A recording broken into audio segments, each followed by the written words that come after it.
Ahoy mateys, it is I, your favorite feng shui guy, Um, Basically it all began in Charleston, man. Born at MUSC by the lovely Shannon Brown. Shout out to Shay, that is my mother.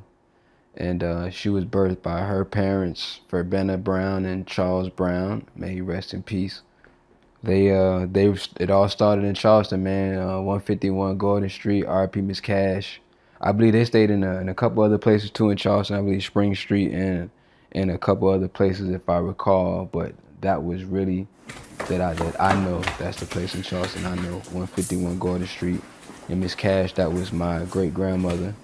And RP the Lucky too, Leon Cash. I believe Leon Cash Senior. That is my great grandfather. He passed when I was younger, probably like maybe between the ages of between 6 and maybe 10 or something like that. But Miss Cash, she was around for a lot of it. She recently just left us about going on 2 years ago now. You know what I'm saying? So she was a pivotal part in my history of Charleston. You know what I'm saying? Because born in Charleston, raised in Hilton Head, South Carolina, shot to Bluffton, exit 5 to exit 33. We the last stop in South Carolina. She was the connection from the Low Country to Charleston. So, every first Sunday we would go to Charleston to go to church, or we might just be there every other weekend, or I might spend the summer out there at her house with my other cousins around that time. You know what I'm saying? So that was like my big mama, like from the Soul Food movie. That was my big mama. Like she, like I said, was that connection to Charleston. So a lot of that was thanks to her. You know what I'm saying? Having a foundation and Gordon Street was a time in itself, man. It was just like I said, I've been putting work in so long and blessed to be where I'm at. Like I've been through several different areas, so it was like Gordon Street at a time when I remember it was like the candy lady stayed across the street, like, and she got the icy cups. You know what I'm saying? The ice cream man coming through, and I didn't have too many male cousins my age, so it was a lot of female cousins. So I would go and play with them over there. Like we would spend a lot of time together. It's been some years, but he kept going down to watching him put CDs on people's cars, um, trying to give back to the community, which Bluffton and Hilton Head, of course, because we grew up in both areas. I learned at a young age, you don't play with a Charleston woman. You don't play with them any kind of way. You know what I'm saying? And they gonna show you on how you need to carry yourself and how you should go about things, especially from a Charleston man. You know what I'm saying? And I got to see different things and different aspects from Charleston and Hilton Head. You know what I'm saying? Hilton Head, for Charleston might consider Hilton Head where all the folks go at, where all the money at. You know what I'm saying? Better opportunity, and folks in Hilton Head might look at Charleston as the city when it's both in the same. You know what I'm saying? So that was different in itself. Being at my great grandma's house, you in there, might be no AC in there. We all in here, hot with the fan going, or all my cousins, older cousins is in there. We all in there watching a movie. You all in there, and they telling us to be quiet. We cutting up and all kind of stuff, and especially how that house was like.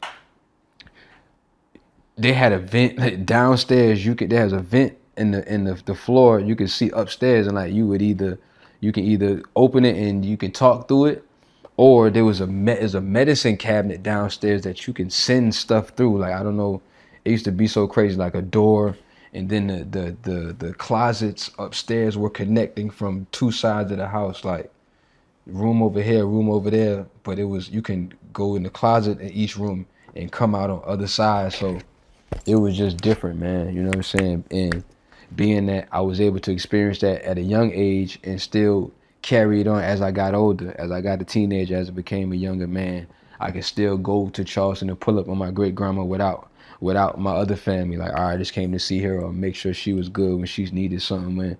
For her to know who I was, and for them to know what I got going on. They would always tell me they hear about me. They hear about what I got going on, this, that, and the third. So that was just a whole experience in itself. Like you just going to church with them. Like I said, every first Sunday, that was something you had to do. I don't care what you did the night before, how you feeling that next morning. You had to get your behind up and go to church. So I was grateful for that. You know what I mean? Just to have all that. You know what I mean? And to get to experience the cuisine too, like from the bacon, they call it butt out there. You know what I'm saying? The shrimp and grits. And a bigger thing from my childhood from Charles, I took as potted meat. You put your potted meat and your grits and your butter, and you going crazy. It's an extra delicacy to your grits. You know what I'm saying? But that was just a time in itself, man. I was even able to shoot a couple of videos out there in Gordon Street before they sold the house, you know what I'm saying, before Miss Cash passed, you know what I mean? And you know, that was a shout out to 151 Gordon Street.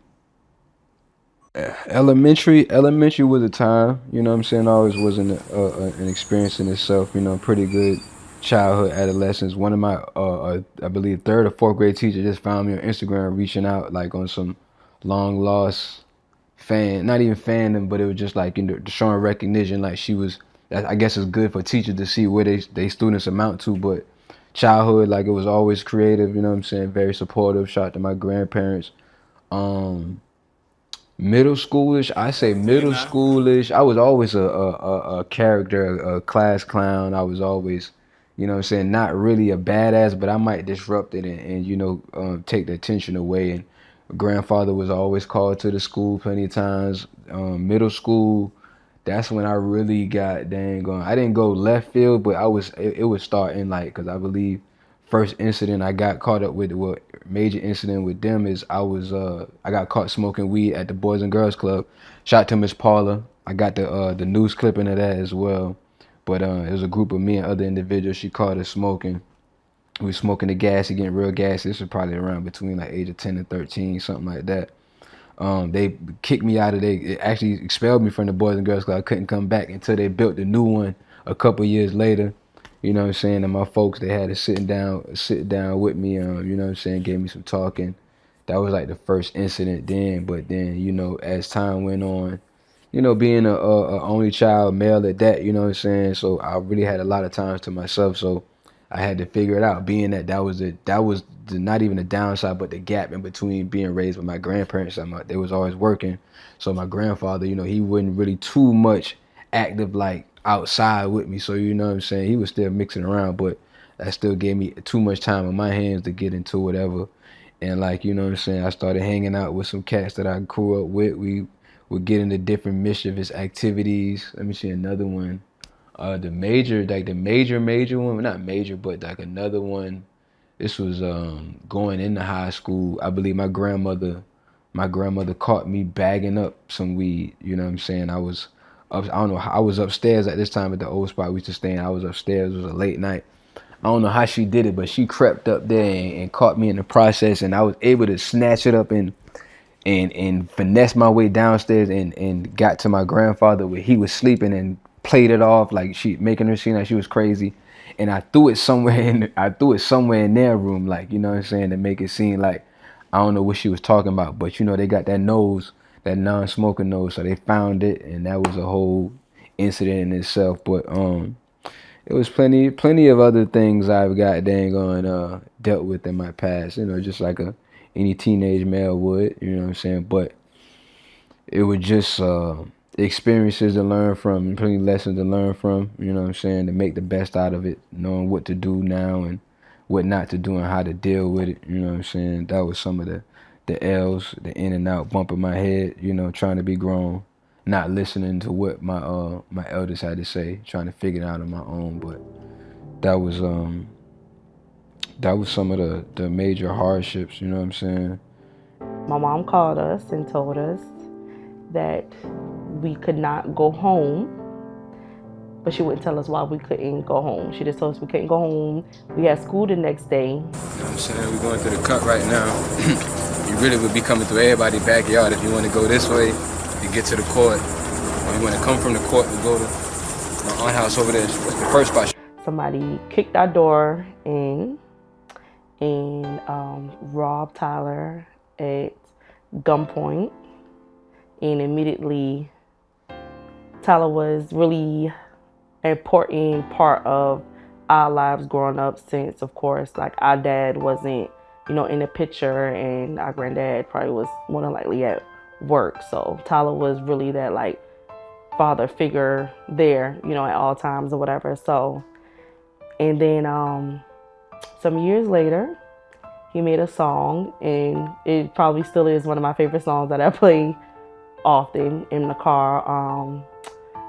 No Apologies, which is a wonderful song, and definitely a life situation I probably would never forget. So, and then, yeah, it affected me probably still to this day a little bit.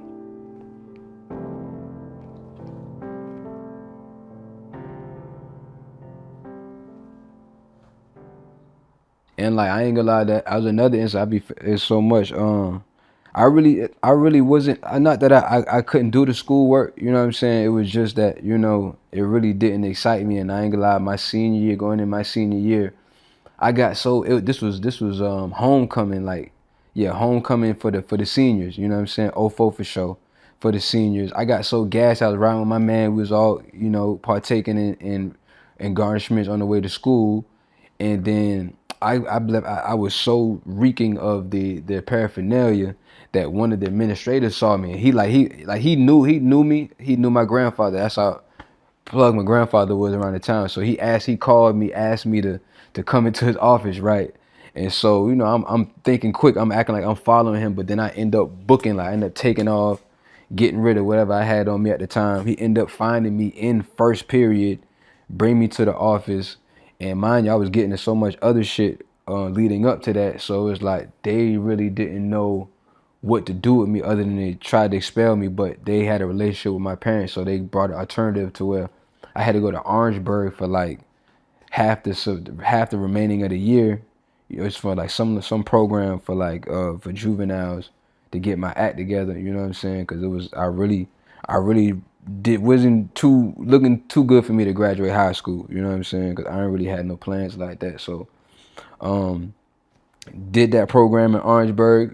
Came back home, came back to Hilton Head, graduated. And I ain't gonna lie, if I said when I came back home, maybe that 6 months until I graduated, I wasn't smoking, I wasn't doing none of that. I was really on the positive route. You know what I'm saying, staying focused, and then was able to graduate high school. And before I graduated, I was looking at opportunities to go to college or HBCU since it presented itself, and Benedict was one of them. That's where my mother went at. She graduated from Benedict. I even recall as an adolescent being in the dorm room with her, being on campus and moving around with her slightly. He bought me and Kayla some Air Max 95, so back to school. And this one, he was in college. And we looked at the shoes like, who wearing those? Because then, 95s wasn't popping in the South. Oh, I don't even know what year that was because Tyler was in Benedict then. And when you in college, you see like different shoes or whatever. And we was like, no, we want some Jordans. We don't want no whatever those are. And then he was like, y'all so ungrateful and da third. And then we made our mom take us to the outlet to switch them out for another shoe. And what shoes did we get? We had got some Jordan 5s. I'll never forget. And then the year after that, when we went back to school, everybody had on Air Max 95s. And Tyler was like, I told y'all. I told y'all. And we was like, now how did he know that those shoes was popping then? And we just kind of like was, all lost in the sauce. But he always was 10 steps ahead of everybody. Folks are like, man, you got to get from around here, man. Me being what mindset I was in, like, man, I didn't want to leave my friends. I didn't want to leave the island. The island is the whole world. I thought back then, you know what I'm saying? But luckily I did get away. I went to Columbia, shot to Columbia, South Carolina. They dropped my ass off on campus and left me there. I was calling them all day to come back and get me. You know what I'm saying? Couple other cats. Now we speaking of a couple other cats. I went to Benedict with me for a short stint. He just passed recently, R.P. James Grant. That was my first roommate. Shot to Clavon Hayward. You know what I'm saying? He was my other roommate out there. They was from the crib. They doing their thing now. But R.P. to JG, you know what I'm saying? Mr. Grant.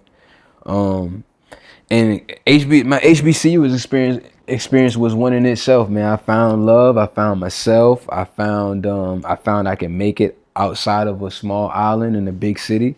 You know what I'm saying? I made a name for myself. That's why I got the name Kuntry, because RP my man who I just mentioned, James Grant. We were the only cats from the Low Country. So another cat we knew from around that he knew, he just whenever he saw us together, he would holler out Low Country because that's where we were from. So we would answer to that. And after he left, James left, the name just stuck with me. And so after a while, folks on campus called me Low Country, or if you really know me, then you call me Country. So that's how the name Low Country came about from my college experience. Like I said, I found love. I was doing my thing out there on campus too, made a name for myself in a not so legitimate fashion. I have been trying to support these guys. They like my Country's like my son, and Grown is already my son. But have tried to support these guys for the last 10 years in what they've been trying to accomplish. Got into a little bit of trouble down there going to the BC as well. You know what I'm saying? As any college student was, from partying, the girls, education, balancing the school life and everything, that administrative as well, and the financial aid. I was still able to fuck around and graduate from there too. And the thing about that is I was when I first got there, I was on my shit. Like the first 2 years, I was thinking like, all right, man, let me get my grades right. I don't want to mess up. But then you look up like, man, it's a whole world going on around here. So I probably took like a year off. Just I ain't went to classes. I was in the dorm room. I was doing this, that, and the third. And again, before I looked up my senior year, I accumulated enough credits to where if I passed everything my last senior year and passed my dissertation, I can graduate. You know what I'm saying? And by the grace of summa cum laude, not summa cum laude, not summa cum laude, by the grace of thank you laude, I was able to graduate with a degree in business management. You know what I'm saying? Really didn't know what I was doing back then with it, because it really didn't make no sense. Because there was this one dude who came in for senior joint. He was like, man, y'all class, I know they told y'all go to school and y'all graduate, y'all gonna get a job and everything gonna be peaches and cream. It totally wasn't. Like, when we got that degree, you had to go back to the basic, like, all right, you got the paperwork, but where's the experience? When really that's what I wanted to do from the jump before I even went to college and got in the debt and student loans and all that. It was like, all right, let me figure something out on my own. But that didn't stick with it. But went back to graduated Benedict. But before I graduated, I met Theodore Tarpley, shot the TO, and I met Kenny Thompson. Kenny, what the fuck is his name? It's Kenny Thomas or Kenny Thompson. I think it's Kenneth Thomas, whatever his name. But shout to Hopper fella, man. I ain't mean to put your government out there, but I met Hops before I graduated. Like I needed something to do during the day on campus because I moved off campus and I tried not to get back into what I was getting into. So my shorty was putting me out. She was having the time. He said he knew a cat with a studio in his spot.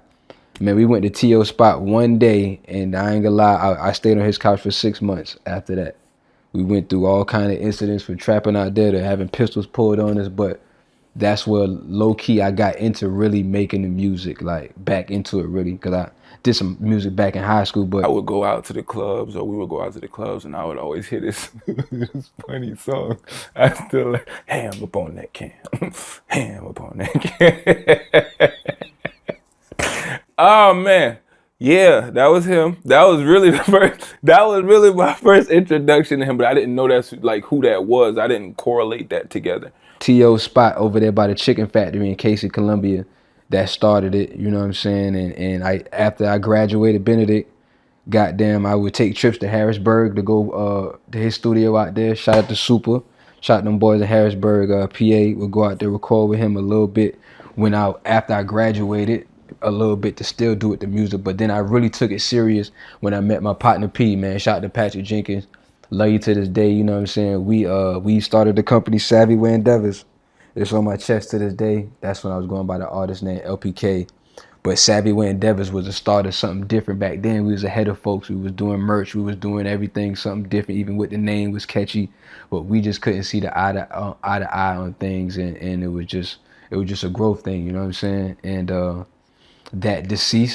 that business deceased, and as unfortunate as it was, it still gave me the fuel to do my next venture, was creating my own audio and video production company, TBMM Productions. That's Tyler Brown Multimedia, to have my name going on something. In 2014, I left my job at the county, Beaufort County, and my son Grown, he left his job. And so the two of us were in here thinking about what could we do. And so Grown said to me, I want to start a studio. So he said he was rapping at the time, but he decided that he wanted to record music instead. So I took my credit card and I went shopping, and he picked out everything that he wanted, and we turned one of my bedrooms into a studio. That tied into, I was doing the music where let me try to shoot my own videos and do all of that, and I went and bought the equipment, and then soon learned that, you know what, it's not as easy as it seemed, because if you're trying to shoot your own videos, you're running back and forth, you never get the time to really be an artist and let somebody do the camera work, you know what I'm saying? So eventually down the line, I found that once I started really taking the music seriously and really finding my sound. When I saw him, I was like, yo, this dude got like blonde dreads. He make his own theme song for his camera work. Like, he's like a real artist. Like, he a real artist. And then I think I reached out to him. By this time it was probably 2014. And I reached out to him, blew me off. Got a few more clients, reached out to him again, blew me off. I think like the second or third time, he told me he was recording in Charleston. Our main focus was our brother, like really, like, you know what I mean, Romelo Richie, Young Room, you know what I mean. He was really our focus for us building a sound. But then when Kuntry came, Kuntry was really on the same speed as Room, so it was easy for us to really create a sound around Kuntry, you know what I mean. So it was kind of like the vibe, his vibe really fit our vibe. Energy really was there, you know what I'm saying? So it was perfect. Because it wasn't even that hard. He been already groomed for the studio. It was already like, you didn't have to tell him too much. He had to know how to deliver. He know how to read a beat. You know what I mean? The cadence, his flow, his delivery is always different. I was going to Charleston recording with street drummers at BCM Studio. Shout to Stunner, shout out to Doughboy, shout out to BB Slim, David Scott Walker. You know what I'm saying? It really started with them. It was like around like 2013, 2014. Doe had a session at BCM, and he mentioned a dude. It was a dude by the name of Low Country. He been like, man, this dude, he got a crazy style, and I kind of got a good dope sound from him. You know what I mean? I'm like, bro, like half of the stuff you do jail with. When we met Kuntry for the first time, he was amazing. He was very, very lighthearted, talented, and he just showed that he was coming consistently every time to record. He was almost here every day, and he just became like my son. This guy from Beaufort, South Carolina was reaching out to me for like 6 months straight, DMing me like, yo, man, I see you doing your thing. Come get down what I got going down. You know what I'm saying? But I'm like, man, I'm good. When I first met Kuntry, like, he was drinking a lot of lean. He was smoking a lot and doing a lot of shit. I was just like, I don't really know how to like communicate in that lingo. I don't drink lean, like, I don't really trap, you know, like I've sold gas, you know, bleep that out. But, you know, I done whatever I did, you know, but I ain't never really mixed around like that. And then finally I did reach out to that guy, and who eventually ended up being my engineer to this day. His name is Chris McClellan. The day that Kuntry came, the two of them hit it off immediately. It was like in sync. And I would hear them in that studio collaborating, laughing, joking, and doing their thing. And I was so proud of both of them. And I just think that they got along from day one. And Kuntry was the one who named my house the White House.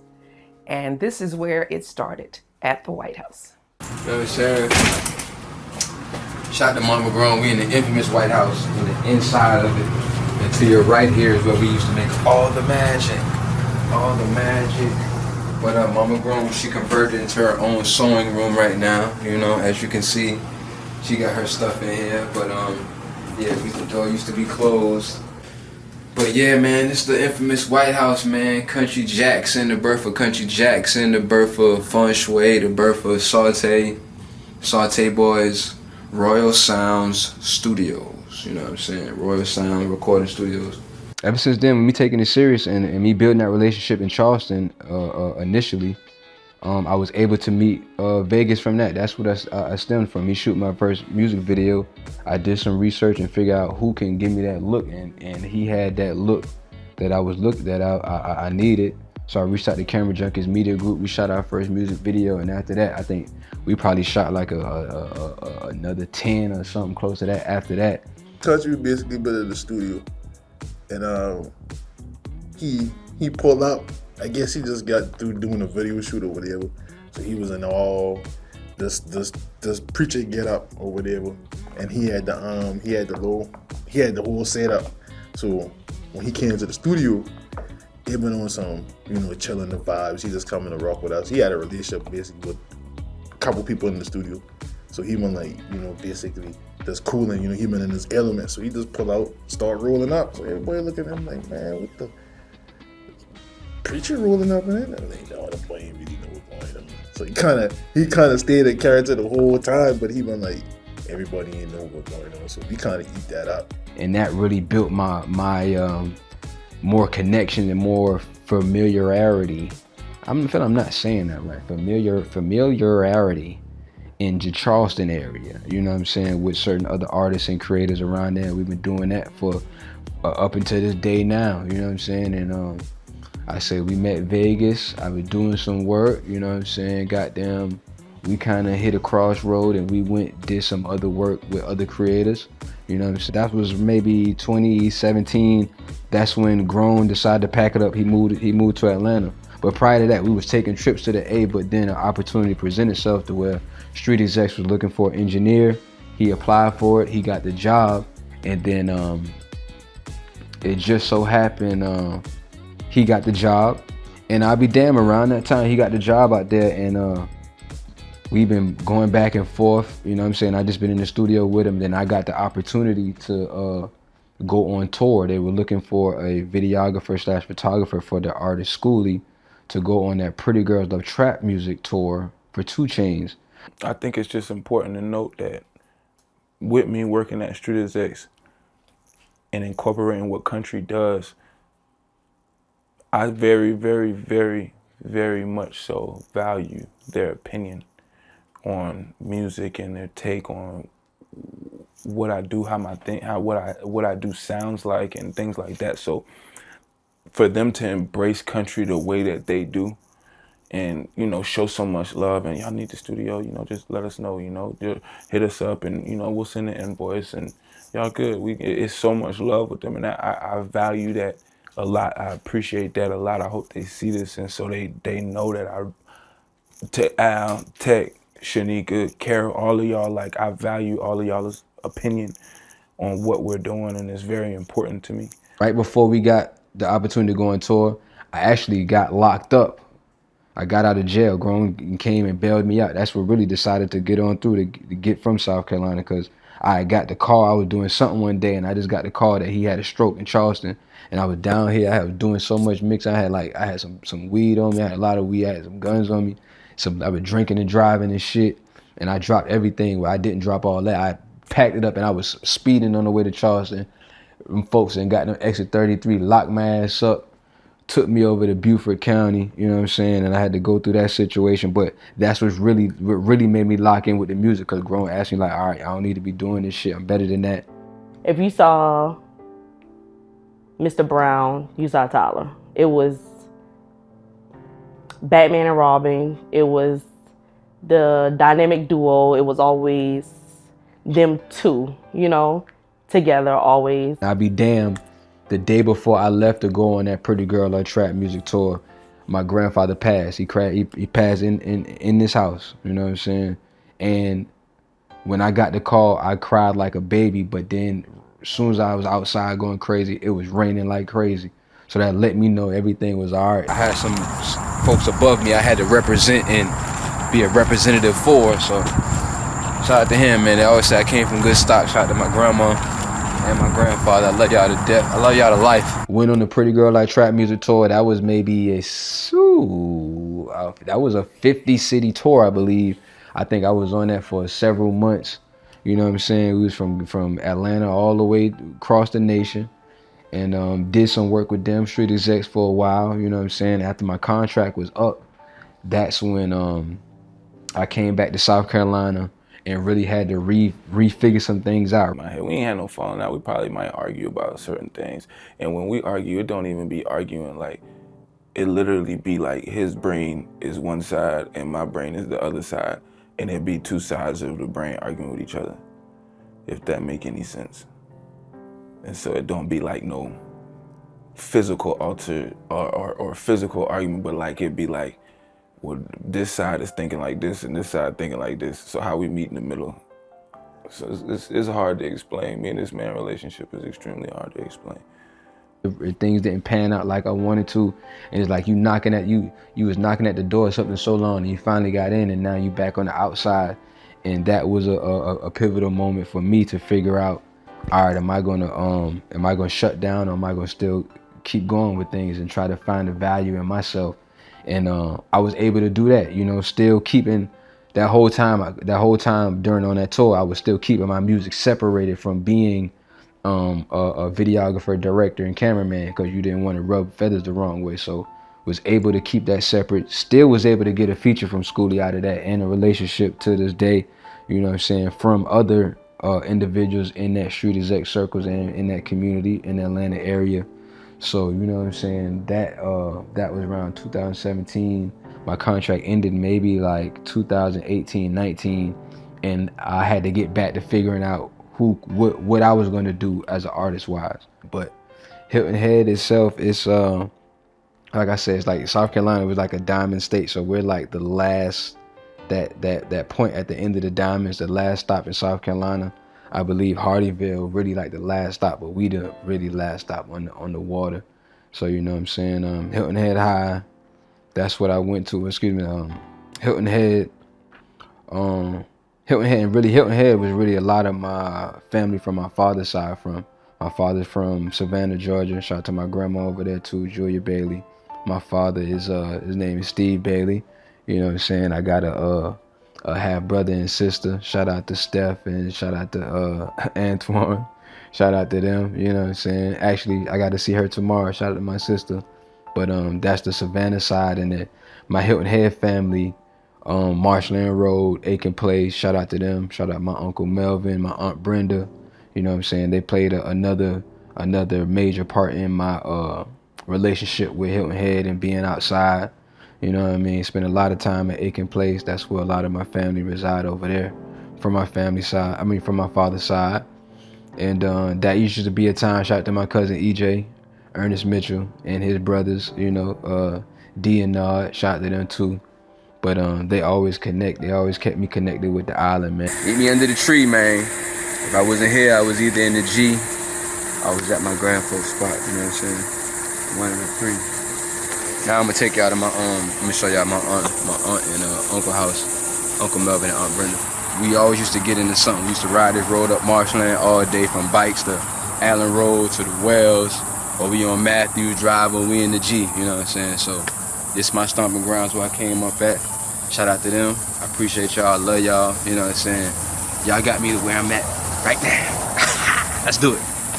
My aunt used to stay in, she used to stay in Sandalwood, and she used to stay in the garden. So as much as it was frowned upon to be over there, it was like you had to be there. You know what I'm saying? A lot of folks couldn't come in there. A lot of folks didn't want to, but it was like, it was its own thing in its own essence. You know what I'm saying? Like, folks it's just a way of life. Like, folks was alright in there. You know what I'm saying? Could have been better, could have been worse, but folks was making the best out of their situation. I could have been really fucked up, but because of some prior planning that we had that didn't even have nothing to do with the car, my family, none of that, but just on trying to be dedicated with the music, him being willing to sleep on the couch, make a sacrifice, we were blessed with a situation that was like, look, bro, like, you ain't got to stress about that car.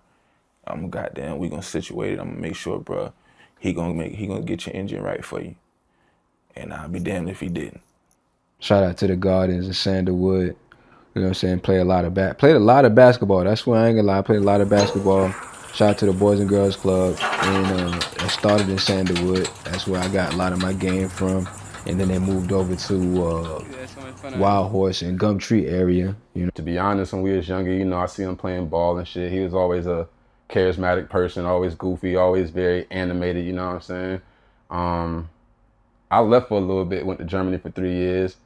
Back then, though, we wasn't really rapping. It was more so, you know, basketball, regular girls, regular shit. You know what I'm saying? And I came back though, boy had bars. You know what I'm saying?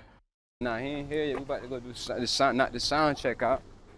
D so crowd out the motherfucker. how the connection with my 2C boys is like, shout to Walt's, I think Walt's grandfather was my grandmother's brother. You know what I'm saying? So that, like, I used to always wonder why my aunt used to have me over there. Shout to Uncle Butch and Aunt Janie.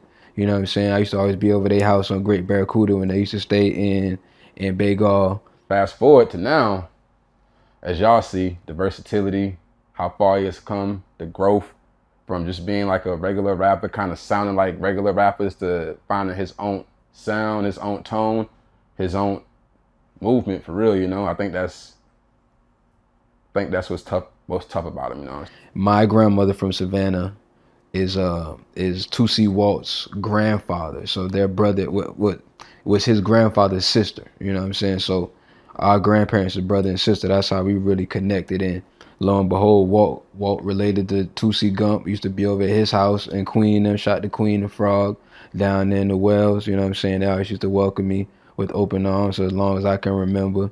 You know what I'm saying? RP the Big Nod, RP Dro, you know what I'm saying? They was always around. And Mac them, I believe Mac, not believe, but Mac is and Gump is cousins. They like first, second cousins. our first music video, actually, when I was shooting and directing our first music video, we had this little tree stump out here that we ain't always got all the way down yet, out in the front yard. And I think we just got done with the scene, and everybody was saying bye and shit. Kuntry was leaving. This fool backed up on the tree stump and had his goddamn car on 2 wheels. Far as creativity and uniqueness, like, man, I always been different. Shout out to my grandma, you know what I'm saying? She always pushed for it. My mother was big on that too, especially my grandfather. They always was allowing me to express myself in any way that I wanted to. That See us going, man. We're gonna be breaking the fast right quick. Them boy, I'm eating McDonald's and Checkers. Boy, I got a shit. You know what I'm saying? So, just expressing myself, you know what I'm saying, and being proud of that, you know what I'm saying. Shout out to my grandfather. His name was Hussey. His name was Big Hussey. He's from Charleston, so that I always got to see him every morning. He'd be somewhere in here praying, and he always go to work every day to take care of his family. So I think that's where I get the hustle from and the drive from. Even though I didn't take his route, I did a little different. But as far as the tenacity and consistency and how to deal with people, I got to learn that from him. Like, he was a real people person. He's like 30, 40 years with the Marriott, like a general manager, ended up general manager, big time. A lot of folks loved him. You know what I'm saying? So that's where I got a lot of the drive and hustle from, and to be in control of my destiny. But my all this feng shui right here, like, this is a feng shui fact. Like, this is straight out my grandma's closet. Like, all the accessories and just the tools, and you know what I'm saying, and never telling me no, really, you know, so never really questioning what I was doing, like, in a negative way. Like, she was never telling me I shouldn't be doing this, you know what I'm saying. But this is the creative side and the whole feng shui. Really, I get that from her. Shout out to my grandma, Verbena Brown. You know, I love her dearly. I call her mom too. So. Oh, girl, I gotta go. I got a customer. What we doing, baby? Hey! I'm home, man. I came to strut the stuff. What you got for me, man? How you doing, love? I'm doing fabulous. You okay? Great to see you as always. Good to see you. All right. What do we got going on today? I came to get a few things. I see you got a plethora of new. Damn, hold on now. Baby. But I got a show tomorrow, so I just came to reload, man. Tap in. Excellent. Well, let's see what we can get into. Okay. Oh, I'm definitely thinking about these leather pants for you. Oh, Soft. okay. Sexy. okay. I like that. Your booty will be popping. Pop it out. Yes. Pop it out. Yes. I'm feeling that. Okay. And maybe like Now a throwback. I like that. That's A going now. The throwback. patches. Yes. I look like a real goddamn Boy Scout. I That's got all my right. badges. That's Official. right. I like to push the envelope with my fashion. And when I had the opportunity to meet Low Country in March of 2016, the fashion stars aligned for us. I had a lot of respect for Low Country. It's all about the details, guys. Details, stitching. This is from the middle of France. He inspired me in so many ways. Low Country pushes the envelope, and his music is bold, and I felt like vintage fashion was the perfect complement to his music. So bug. Oh, Picasso bug. I'm vibing It's not that all wrong. over this. Not so shug. But I was honored at the opportunity to create a narrative for him and his song, and it was really such a blessing where I was able to expand my own fashion wings in a lot of ways.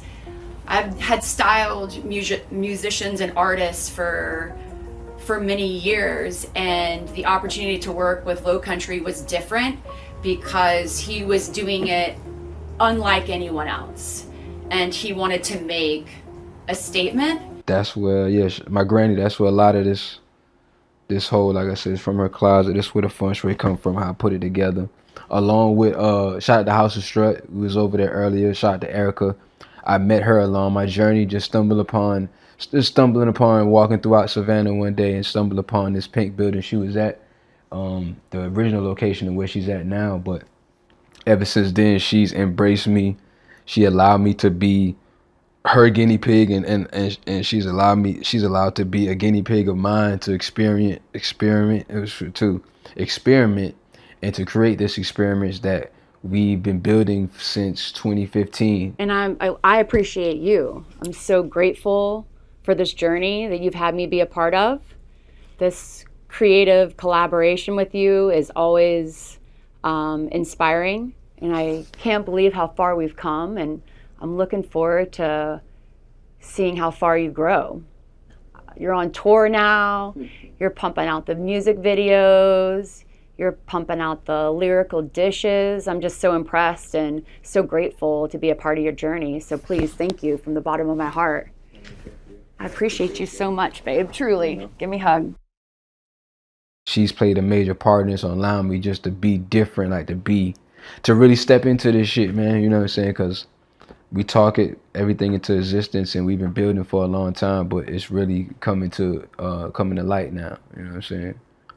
And that was, I believe, all of that took place around 2019 when I was getting back to what the artistry of things, of figuring out who I was as an artist. So, you know what I'm saying? This is after me doing the videography and photography. Meanwhile, I'm still running a production company to this day, but I'm trying my best, not even trying, I'm doing the separation effect. Like, all right, I'm really keeping it separate.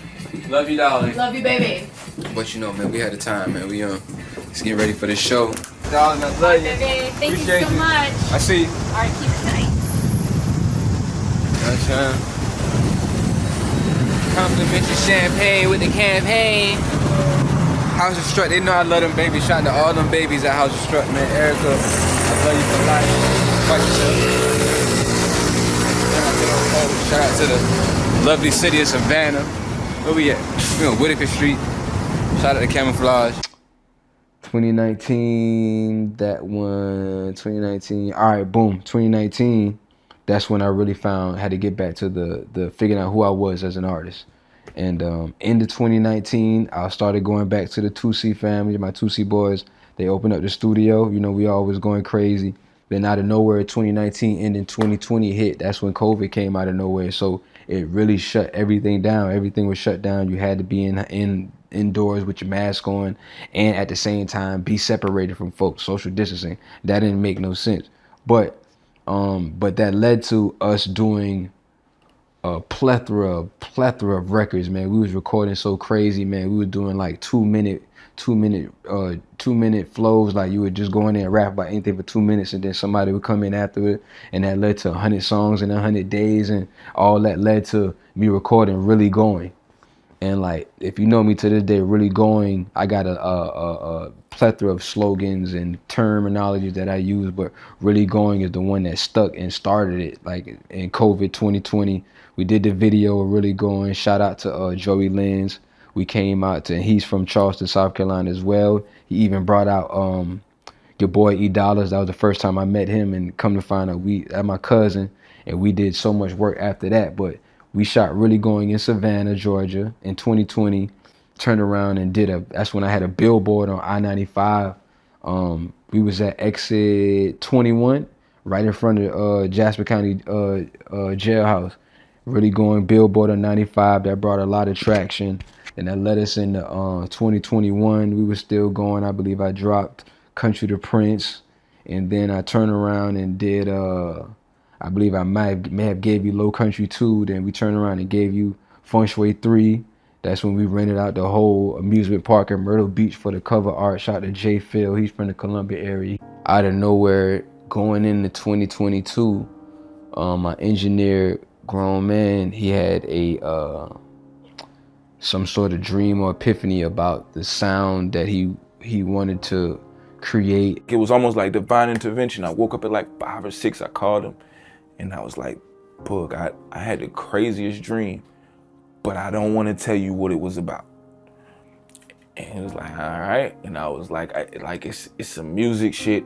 I'm gonna bring my equipment. I'm gonna bring my personal stuff so we can record in the hotel. I'm not gonna play you no beats. I'm not gonna play nothing for you. I just need this to be really organic when you hear it. And he was like, all right, cool. We was at 2C Studio, matter of fact. That's when we was cultivating. We had a couple partners there, had like 2 other labels, shot to Killer Straight. We had Loud Pack America in the building, shot in Charleston. We were down there politicking on the direction we wanted to go, giving folks an insight, a little sneak peek on how we was gonna come. And then that's when I came to the conclusion, like, all right, for rediscovery, revamping again, let's go from Low Country to just dropping country. The day is mark the date, we dropping the low. I gotta hope they got that name specialized for me on the gram and all kind of other shit. But we gonna figure it out. We going back left field, all the way left. Gonna get back suited and booted. You ain't got to do all that. Your name can stay Low Country and everything on the gram. Yeah, just how you release music. Oh, just country now.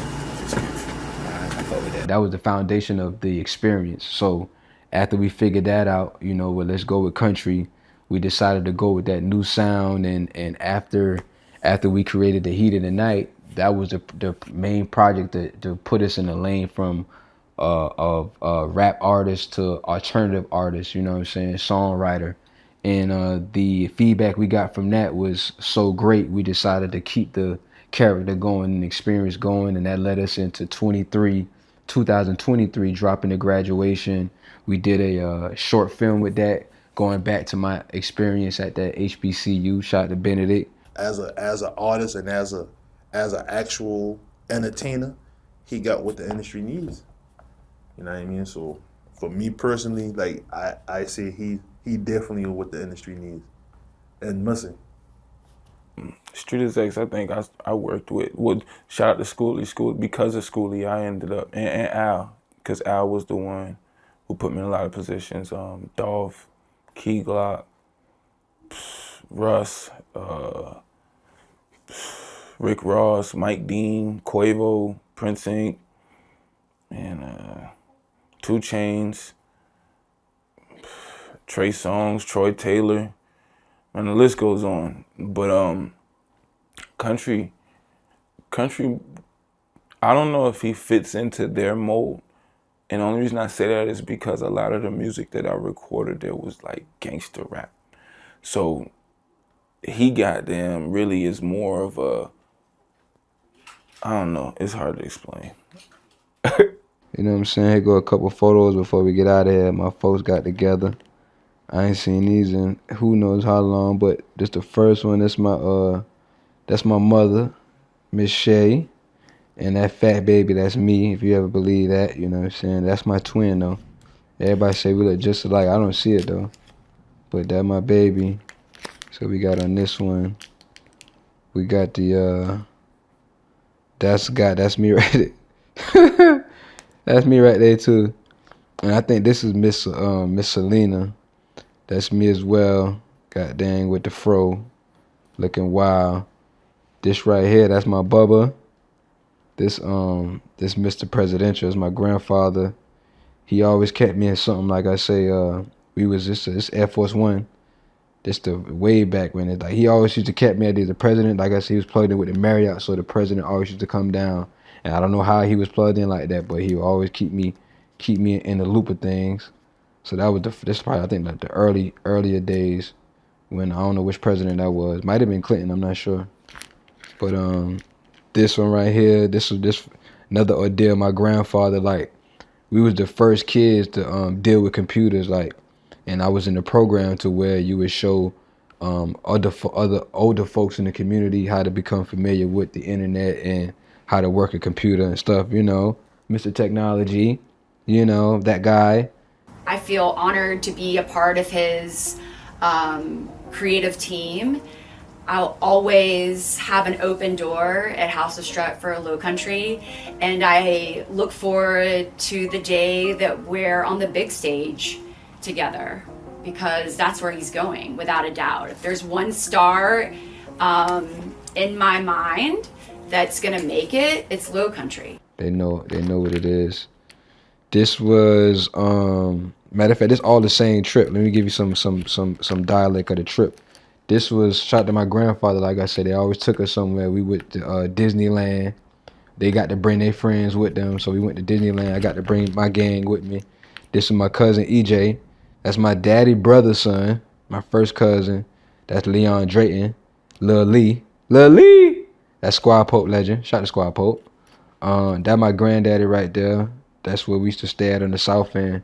We used to stay in two spots on the south end, Seascape, and I believe this was called New Haven. So this was New Haven right here, the second spot before we moved to Bluffton. You know, he used to stay clean as down, fresh. Shout out my Bubba, that's my Bubba, RP him. Look at raising it. It's Christmas again. I'm trying to think, this is a different spot. I believe this, I don't know. That's another Christmas though. That's when I had them, I forgot what number them was, but them was the original. I had them motherfuckers. Right here, this when we went to New York for my uncle's funeral, my granddaddy brother, Earl Manigault, RP the GOAT, greatest of all time, basketball legend, street ball legend, illest. He might jump and snatch a quarter off the top of the backboard. Yeah, he's about 5'10", something like that. We was out there, went to New York for his funeral, and we also went out there for the premiere of his movie, The Rebound, starring Don Cheadle. We was out there for that. I got a picture somewhere. Me and Don Cheadle was kicking it, talking big stuff back then. This right here again. This was somewhere at the Marriott Villa Suite. Like I said, I don't know what they used to be doing, but this how the room used to look when they're in there, in the presidential suite. You know, in the president's office of the Marriott, waiting on the president to come. We got another one here that look like that's me. I got the Gap on, classic athletic Gap. I got my mom in there, and I got Kayla and Ray with me. You know, they used to be with me. This one right here, I don't know if that was going to prom. I don't know what I was doing in this one. Nah, this wasn't prom. This was something, because I had the beginner starter dreads with the Cuban zirconians, diamonds in, and I had the polo with the tie on. You ready? This was the first indication that we was on the right track. I met Grown in 2015. 2016, we won the South Carolina Music Awards. 2016, Slept On Artist of the Year in celebration of the Niche Carolina magazine anniversary. Really, the Niche Carolina magazine. Shout out to them, man. We went. That's when I was on my Columbia run. Shout out to my Bubba Taylor boy on the roll. We dropped that project, but I did get Slept On Artist of the Year 2016, and a different frequency gonna give folks more of an experience than we're giving them now. But it's something that makes you want to get up and do what you got to do every day. Day and you got to grind. Peace. Thank you, Country. This work ethic alone make you want to get up and flip burgers if you got to flip a burger. Go sweep floors if you got to sweep a floor, man. It's just, it's something to see. And I can't wait to see the outcome of all of this. On the wrap up, on the summary of things, man, you know, shout out to everybody who know me as an adolescent, from Tyler to Boog to Ham Cam to Low Country, to Mr. Savvy himself, to Just Country. It's like I still wear all of them hats, man, and all of that was practice for what's to come and what I'm doing now. So I'm doing this for y'all, man. We got folks coming to ask about my life, so that means we doing something right. Shout out to everybody who participated. I love my Tusi family. I love my Hilton Head family. Love my Savannah family. Shout out to my peoples over there, my Charleston family. I'm forever grateful for y'all. I love the city. You know what I'm saying? Shout out to my Buford, Port Royal family. Shout out to McClellan's, Linda, Big Archie. I appreciate y'all doing what y'all did to create the lineage of creating Chris and Blizzle and Archibald as well, and CJ, baby Archie, and let me see who else I can out there. Shout out to my baby. She holds me down, greatest supporter in the world. Shout out to the Naughty Fort, man. Love you to life, baby. And Camera Junkies Media Group, me and Vague been rocking shit, boy, about 2015. We almost 10 summers in, no fumbles, man, you know what I'm saying? So I shout out to everybody who's out there at the crib watching this, who believes in it, you know what I'm saying? I don't know how y'all find me, but I'm about to go get gassy, man. We've been filming all day, man. That's all I got for y'all. Oh, matter of fact, and let me sit back down. And this is only the beginning. We're gonna do it bigger and better. You know what I'm saying? I just at least want to say, you know, oh shit. We're gonna do it bigger and better. I don't know what he talking about. We're gonna do it bigger and better. I'm out. And this is why this is so funny to me, because he know I don't like them shit. Them little man bag shits, he know I don't like them. He always be telling me, that's what you need, grown. You need a man bag. You need one of them little, you need a little tote where you get moving around. I'm like, bro, I don't like them things. This how we coming next, man. Swimsuit edition. Buns out with the fun out now. Right. You know what I'm saying? But you got to be a butcher, man. You got to be packing the meat, man. You know what I'm saying? Not for the stir fried shrimp. Knock nobody out. That was just how I tell you. But the first time he barely beat, man. The second time he cheated, I ain't even won. Must stop. You know what's happening. Shout out that boy Green, man. His whole family. Plenty of experience to go along here, man. I get so much I can't even talk about it. I would say got my first piece of nookie over here. They are, yeah. They got that little keyhole. Don't get look. They got a keyhole back there? Yeah, baby. Hold on now, that's the Prince. They got my crack out. Damn. Yeah, definitely crack would be out now if I went in. If I went in, no draws on that one. Y'all find me at Sack Phil. Trying to get lit. Catch me in the yard, smoke weed in the spot. This shit real, no box. All live.